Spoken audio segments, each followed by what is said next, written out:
হাসির রাজা, জ্ঞানের রাজা, রসিক রাজা। এবারে জন্মদিনে বড়ি বেগমকে চমকে দেওয়ার একটা উপায় বার করেছি। উজির, বলো তো দেখি কি উপায়? নবাবের সাজিশের হদিশ পাওয়া আমার বুদ্ধিতে নামুমকিন। বেশক বহুত বড়িয়া কোনো মতলব আছে। এবারে বেগমের জন্মদিনে বিরাট একটা উৎসব করব। সারা দেশ থেকে মহান মহান অতিথিদের নিয়ে আসা হবে। দুনিয়ার সেরা সেরা খাবার, সেরা সেরা গাইয়ে, সেরা সেরা বাজিয়ে, সেরা সেরা নাচিয়ে রাতকে দিন করে দেবে এমন রোশনাই। রেস্তু নাই। কি বললে?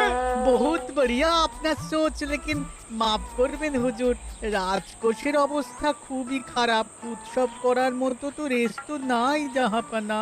কোনো কথা শুনতে চাই না। আমি হলাম গিয়ে বাংলার নবাব। আমি আনন্দ হই হুল্লোড় করবো না তো কে আর করবে? একদম ঠিক জাহাপানা, কিন্তু কর বসিয়ে টাকা তোলো। সব কিছুতেই কর বসানো আছে জাহাপানা। হাসি কান্না ছাড়া আর কোনো কিছুতেই কর বসানো যে বাকি নেই। তার ওপরেই কর বসাও। হাসি কান্নার ওপর কর? না, শীতকাল আসছে, বসাও বসাও কর হাঁচির ওপর। হ্যাঁ, হাতির ওপর কর? বসাও। ওরকম মুখ করে আছো কেন? যদি না পারো তো বলে দাও, আমি অন্য উজির নিয়োগ করব। আমি আজই ঘোষণা করে দিচ্ছি, এবার থেকে হাতির ওপর কর দিতে হবে। হ্যাঁ, তো জানাব, এতে প্রজারা যদি ক্ষুব্ধ হয়? আরে বাবা, প্রজাদের কাজই তো মাঝে মাঝে ক্ষুব্ধ হওয়া। তা ঠিক হুজুর। আমাকে কদর করে এমন কিছু সন্ডা আছে, তাদেরকে কাজে লাগাতে হবে। বহুত খুব জাহাপানা। তাহলে হাঁচি গোনার লোকের ব্যবস্থা করে নিন। ওই সন্ডারাই হাঁচি গুনবে। ওদের স্বেচ্ছাসেবক হিসেবে নিয়োগ করো। বহুত খুব জাহাপানা। সব জায়গায় লোক পাঠাতে শুরু করো, তবে কৃষ্ণনগরে বেছে বেছে লোক পাঠাবে। আর মনে রেখো, ওখানে গোপাল আছে।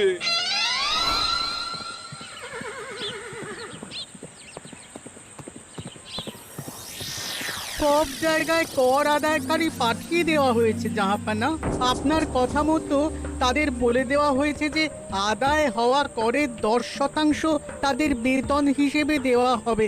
সুতরাং কর আদায়ে কোনো ঢিলেমি হবে না। বহুত আচ্ছা, বহুত আচ্ছা।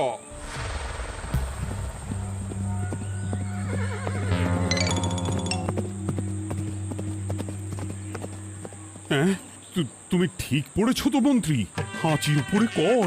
বলেন তো, আর একবার পড়ছি মহারাজ। আসলে এটা নবাবই মশকরা। আমাদের নবাব যে খুবই রসিক মানুষ তা তো আমরা দেখেছি। বারবার কৃষ্ণনগরের সঙ্গে রসিকতা করতে গিয়ে হাঁড়ি ফেটে রস একেবারে মাখামাখি হয়েছে, আর সারা গায়ে পিঁপড়ে ধরেছে। মস্করা নয়, একদম সত্যি কথা। হাঁচির উপরে কর বসানো হয়েছে, আর আমরা হলাম নবাবের খাস হাঁচি গোনার দল। আমরা এই কৃষ্ণনগরে থিতু হয়ে বসলাম বটে।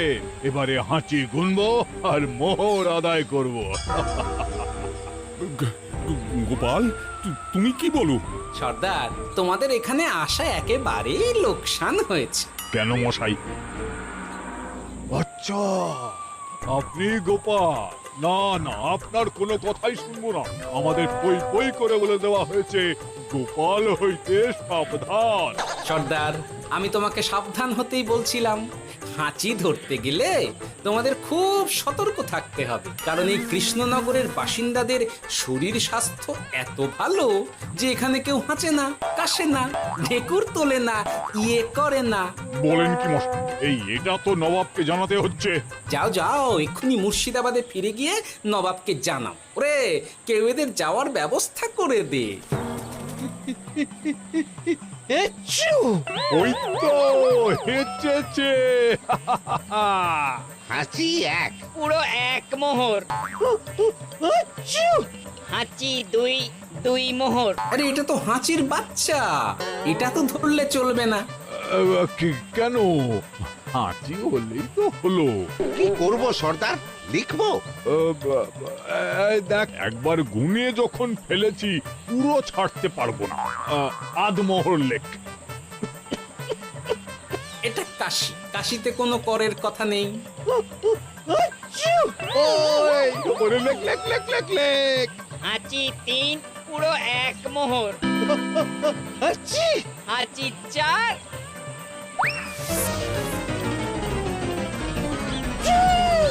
হাঁচি 5 লেখো।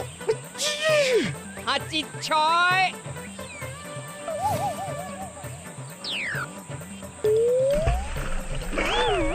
যা ঝাঁকি রে, শুনেছিলাম কৃষ্ণনগরের মন্ত্রীটা মাথা মোটা, প্রমাণ হয়ে গেল। জল থেকে উঠবে যখন ঠান্ডা লেগে হাঁচি তো আরো বাড়বে। জলে বুড়ুবুড়ি উঠছে, বেটা জলের তলায় তলায় হাঁটছে। হাঁচি 7, এখনো তো ফিরলো না, বেলা গড়িয়ে দুপুর হয়ে গেল। ভাববেন না রাজামশাই, আমরা যারা যারা এখানে এসেছি সবাই ধরি বাজলো, মন্ত্রীর হাঁচি নিংড়ে নিয়ে ফিরবে। ছি ছি ছি ছি ছি ছি ছি ছি ছি। কি হলো গোপাল? আমরা কৃষ্ণনগরের প্রবাদ প্রতিম আতিথেয়তার অসম্মান করেছি মহারাজ। কেন? কিভাবে? কখন? এখন মহারাজ, এখন এনারা সেই সুদূর মুর্শিদাবাদ থেকে এসেছেন, আর আমরা এতক্ষণ শুধু অন্য কথাই বলে চলেছি, এনাদের আপ্যায়নের ব্যবস্থা করিনি। তাই তো। মহারাজ, আপনি ব্যস্ত হবেন না। এই কে আছো? শোনো, এদের রাজ অতিথিশালাতে থাকার বিশেষ ব্যবস্থা করো। এদের খাবার যাবে মহারাজের পাকশাল থেকে। এদের সব সুবিধে অসুবিধে দেখার জন্য দাস দাসী নিযুক্ত থাকবে। চলো হে চলো। আরে দাঁড়াও সর্দার, হ্যাঁ বলুন। তোমাদের তো আবার গোপালের কথা শোনা বারণ। আমার ব্যবস্থায় বোধহয় তোমরা থাকবে না। বাদ দিন তো, আসলে ভয় ছিল আপনার বুদ্ধিকে, আর ভয় নেই। কেমন আগু পিছু বিচার না করেই বলে ফেললেন এখানে কেউ হাঁচে না। বুঝে গেছি, আসলে গোপাল হলো গল্প। চলো হে চলো, ও বড্ড খিদে পেয়েছে। প্রহরী, এই সর্দারের দলের বাকি লোকগুলো এলে এদেরকেও অতিথিশালায় নিয়ে যেও। হ্যাঁ, আচ্ছা। এ কি গোপাল, এই রক্তচোষাগুলোর জন্য তুমি রাজনিবাস আর রাজভোগের ব্যবস্থা করে দিলে? গোপাল কার পক্ষে মহারাজ? এতক্ষণ গোপালের সব কাজ তো কৃষ্ণনগরের বিপক্ষে গেল। বটেই তো, আমি মনে মনে গণনা করে দেখলাম গোপালের শুল যোগ শুরু হয়েছে। আগামী 1 যুগ ধরে গোপাল যেখানে থাকবে সেখানে রাহুর প্রকোপে দুঃখ দারিদ্র মহামারী একসঙ্গে এসে ধরা পড়বে। মহারাজ, গোপাল কখনো কৃষ্ণনগরের খারাপ ভাবেনি। সে যখন ওই রক্তচোষাদের রাজভোগে রাখার ব্যবস্থা করেছে, তখন বুঝতে হবে এর মধ্যে একটা ঘোরতর প্যাঁচ আছে। গোপালই তাহলে বলুক, কি প্যাঁচ? মহারাজ, মানুষ বিলাসের সুযোগ পেলে কাজ ভুলে বিলাসেই ডুবে থাকে। কত সম্রাট মহাসম্রাট বিলাসিতায় ডুবে কত সাম্রাজ্য মহাসাম্রাজ্য ভেঙে টুকরো করেছে। এরা তো নবাবের পাঠানো কিছু মূর্খ বালক মাত্র মহারাজ। এদের রাজভোগে ডুবিয়ে দিলে হাঁচির কথা কি এদের মনে থাকবে?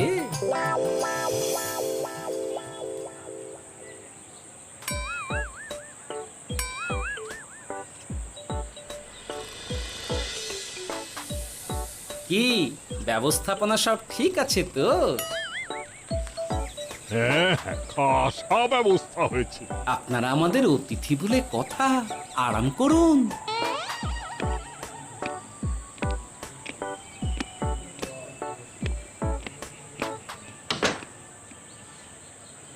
বিজ্ঞানী, তোমার এই দুমুখ আয়না আবিষ্কার তোমার জীবনের সেরা কাজ। একদিক দিয়ে আয়না, অন্য দিক দিয়ে কাঁচ। কেউ জানতেই পারবে না যে তার উপর নজর রাখা হচ্ছে। অনবদ্য অনবদ্য। মহারাজের জয় হোক। কিন্তু মহারাজ, এই কৃতিত্বের মূল ভাগীদার আমাদের মন্ত্রী। তাই নাকি? হ্যাঁ মহারাজ, মন্ত্রীর দুমুখ কাজকর্ম দেখেই দুমুখ আয়নার কথা আমার মাথায় আসে। মুখ সামলে কথা বলো বিজ্ঞানী। ওরা শুনতে পাচ্ছে। যা চেঁচালেন 20 ইঞ্চির দেওয়াল ভেদ করে ওদিকে চলে যাবে কথা।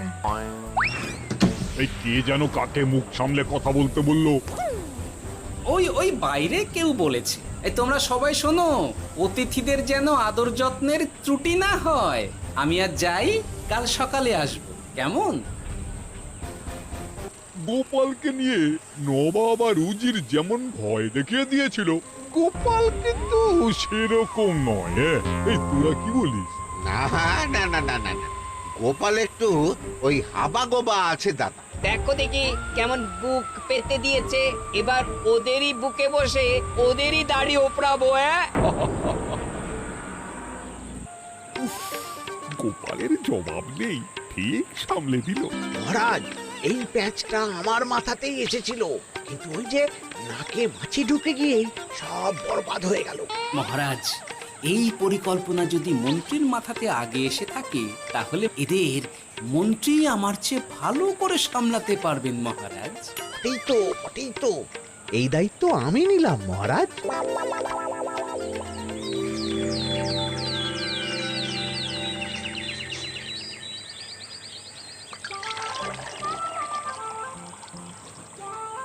আহা, সকালে ঘুম থেকে উঠে এই রকম বেলের পানা যেন স্বর্গের অমৃত। আছে আছে, আরো আছে। পানীয়, খাদ্য, আরাম, আয়েশ, যত চাও তত পাবে। এ কি, আপনি গোপাল কোথায়? মহারাজ বিবেচনা করে দেখেছেন যে মহামান্য অতিথিদের পরিচর্যার ভার গোপালের মতো একজন ভাঁড়ের পক্ষে বহন করা সম্ভব নয়, তাই এই দায়িত্ব আমাকে দেওয়া হয়েছে। কিন্তু কোনো কিন্তু নেই সর্দার, আমি যে খানা পিনা নাচা গানা আমোদ আহ্লাদের ব্যবস্থা করেছি দেখে তুমি চমকে যাবে। দেখা নয় বিজ্ঞানী, এবার শুধু কাজের সময়। কাল মন্ত্রীর উপর ওদের ভার ছেড়ে দিয়ে কৃষ্ণনগরের যে সর্বনাশটি করেছো, কোনো কাজ করে আর সেটিকে সামলানো যাবে না। হ্যাঁ, আহা, তোমার দেখছি মন্ত্রীর উপরে একটুও আস্থা নেই। ঠিক কি প্যাচ করছো বলো তো? প্যাঁচের কথা পরে হবে, তোমাকে যত তাড়াতাড়ি সম্ভব হাঁচির ওষুধ আবিষ্কার করতে হবে। হাঁচির ওষুধ? হ্যাঁ, হাঁচির ওষুধ। ওভাবে দেখছো কি বন্ধু? তোমাদের কাজের সব দায়িত্ব এখন আমার কাঁধে। তোমরা আমোদ করবে আর আমি কর আদায় করে তোমার হাতে এনে তুলে দেব। সর্দার, এর মধ্যে একটা চাল আছে মনে হচ্ছে। কি আর আমি বুঝিনি। এখন কি করবে? বিশ্বাস করে আদায় উসুলের ভার এর উপরে ছেড়ে দেবে? পাগল নাকি? মন্ত্রী মশাই, বলো বন্ধু। বলছিলাম আর দেরিতে কাজ কি?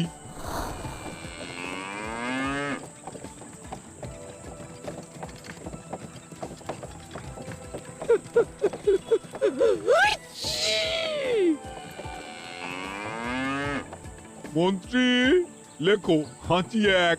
ওহে, তোমার নাম কি? মন্তেশ্বর উজুরি আগে। লিখুন মন্ত্রী মশাই, নাম লিখুন। ওহে মন্তেশ্বর, হাঁচি কর, এক মোহর ছাড়ো দেখিনি।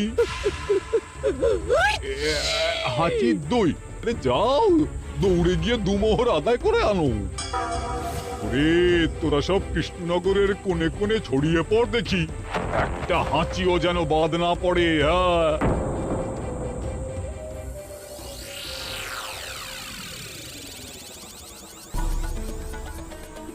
এটা হুজুরে আলাক বর্ধমান, খাম্বাক এবং কৃষ্ণনগর থেকে।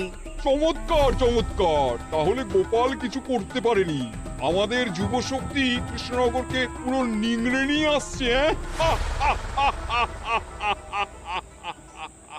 মহারাজ কৃষ্ণচন্দ্রের একটা আবেদন আছে জানাব। এই হাঁচি করের 30% যদি ওই রাজ্যকে দেওয়া যায়, তাহলে আদায় উসুল আরো ভালো হবে। ওরা বলেছে যে আপনি যদি 30% দেন, তাহলে কর আদায় একেবারে জান লড়িয়ে দেবে। মঞ্জুর মঞ্জুর। আর একটা আর্জি আছে হুজুর, কৃষ্ণচন্দ্র কদিন বাদে নবাবকে কৃষ্ণনগরে আমন্ত্রণ জানিয়েছে। কেন? কৃষ্ণনগরের নবাব এবং তার উন্নয়ন উপলক্ষে এক মহোৎসব হবে। সেই সঙ্গে শহরে থাকা ইংরেজদের কাছেও নবাবের সৈন্য বলের এবং নবাব ও কৃষ্ণনগরের মধ্যে পারস্পরিক ভ্রাতৃত্বের সম্পর্কের বার্তাও পৌঁছে দেয়া যাবে।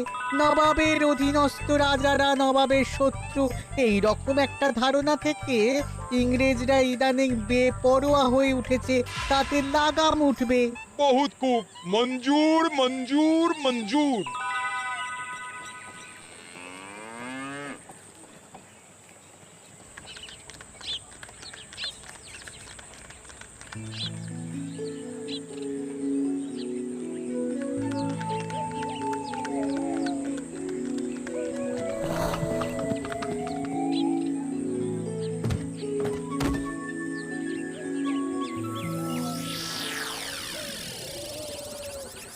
কি ব্যাপার গোপাল? জাহাপনা বলুন, কি খিদমত করব? আমি যা বলবো তাই করবে। অবশ্যই জাহাপনা। क्या बात উজির, তুমি সাক্ষী, মহারাজ কৃষ্ণচন্দ্র আপনিও সাক্ষী। গোপাল আমাকে কথা দিয়েছে আমি যা চাইবো তাই করবে। গোপাল, তুমি আমার সঙ্গে মুর্শিদাবাদ যাবে। এখন থেকে আমার দরবারের বিদূষক হিসেবে থাকবে, কেমন? ওরে ওরে ওরে ওরে ওরে, তোরা বাজনা বাজা। এখন থেকে গোপাল আর কৃষ্ণনগরের নয়, গোপাল মুর্শিদাবাদের। জোরসে বাজা।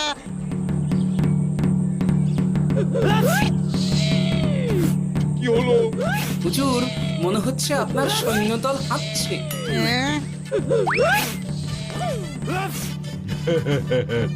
হুজুর, হাঁচিগড়ের বন্যা সব সৈন্য 10-12টা করে হেঁচে ফেলেছে, মানে প্রচুর মোহর হয়ে গেছে আর বাড়ছে বাড়ছে। আমার হাঁচি গোনার দল একটা হাঁচিও বাদ দেবে না। মোহর রাখার জন্য নতুন পোশাকখানা বানাতে হবে হুজুর। সর্দার, আমাদের হাঁচিগুলো কি খুলবো? হ্যাঁ, নিশ্চয়, একটা হাঁচিও যেন বাদ না পড়ে। চলুন হুজুর, আমরা এখানে দাঁড়িয়ে থেকে আর কি করব? ওরা হাঁচুক আর হাঁচি গুনুক। চলুন নবাব বাহাদুর, আপনার জন্য কৃষ্ণনগরের রাজাতীর্থ অপেক্ষা করছে। হুজুর, আমার মনে হয় আমাদের কৃষ্ণনগরে এখন আর দেরি করা উচিত হবে না। আমরা সোজা শহরের দিকে রওনা হয়ে যাই।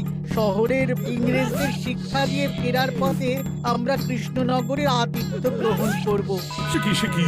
মহারাজ, নবাবের মতো কর্তব্যপরায়ণ ইনসানকে তার কর্তব্য পালনে বাধা দেবেন না। আমরা ওনার শহর থেকে ফেরার অপেক্ষায় থাকব। ঠিক, আমার এক্ষুনি শহরে যাওয়ার দরকার। ইংরেজরা সব নিয়ম কানুন ভেঙে চুরে যা ইচ্ছে তাই করতে আরম্ভ করেছে। উচিত সৈন্যদের ডাক দাও, চলো রওনা হই। কিন্তু জাহাপনা, আপনার সৈন্যদের থেকে পাওনা মোহরগুলো এতক্ষণে যা হেঁচেছে, লাখখানেক মোহর তো হয়েই গেছে। ওটা আমরা নিজেদের মধ্যে বুঝে নেব। কিন্তু ওই করের 30% যে কৃষ্ণনগরের পাওনা। পেয়ে যাবে। শহর থেকে ফিরি। আরেকটা কথা, হাঁচি কর ব্যবস্থা এখন থেকে উঠে গেল।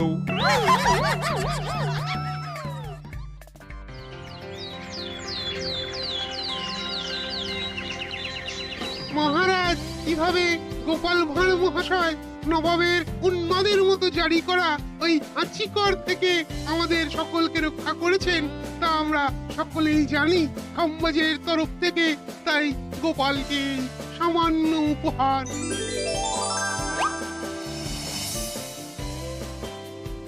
ওহ গোপাল, সত্যি তোমার জবাব নেই। কিছুই হতো না যদি না বিজ্ঞানী ওই হাঁচি চূর্ণ আবিষ্কার করত। এই উপহারের অর্ধেক কিন্তু বিজ্ঞানী।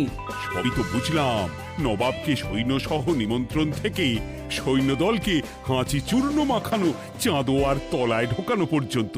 কিন্তু চাঁদোয়া থেকে হাঁচি চূর্ণ ঝরে পড়লো কি করে, সেটাই তো বুঝলাম না। এটা তুমি বলো বিজ্ঞানী। শব্দে বাতাসে কম্পন তৈরি হয়। গোপালের হাততালিতে আমার ঘরের শাড়ি থেকে হাঁচির জন্য ঝরে পড়েছিল। এখানে চাঁদোয়া থেকে ঝরে পড়েছিল বাজনার শব্দে। কি ব্যাপার বিজ্ঞানী, তুমি এখন ছেলে খেলা করছো? হাঁচির ওষুধ হয়ে গেছে। হয়ে গেছে? মূল উপাদান তামাক, গোলমরিচ আর আলকুশির গুঁড়ো। কাজ হবে? হাততালি দাও। কাজ হলো? ব্যাপারটা কি হলো? ওই শাড়িটাতে হাঁচি চূর্ণ মাখানো আছে, তোমার হাততালির শব্দের কম্পনে ঝরে ঝরে পড়েছে। একবার নাকের কাছে এলে পিঁপড়ের থেকে পিশাচ, হাঁচতেই হবে, হাঁচতে হবেই হবে।